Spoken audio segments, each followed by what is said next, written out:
Prime Minister Narendra Modi today distributed over 71,000 appointment letters to newly inducted recruits through video conferencing at 45 locations across the country.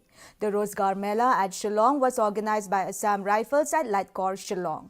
John Barla, the Minister of State, Ministry of Minorities Affairs, also graced the function here in Shillong. Union Minister also handed over the appointment letters to several newly appointed employees here. Speaking on the occasion, John Barla said that the central government is keen to work for the youth of the country.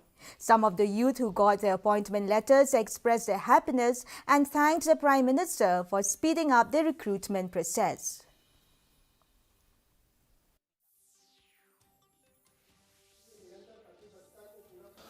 रोजगार मेला हमारे माननीय प्रधानमंत्री श्री नरेंद्र मोदी जी की पहल से है,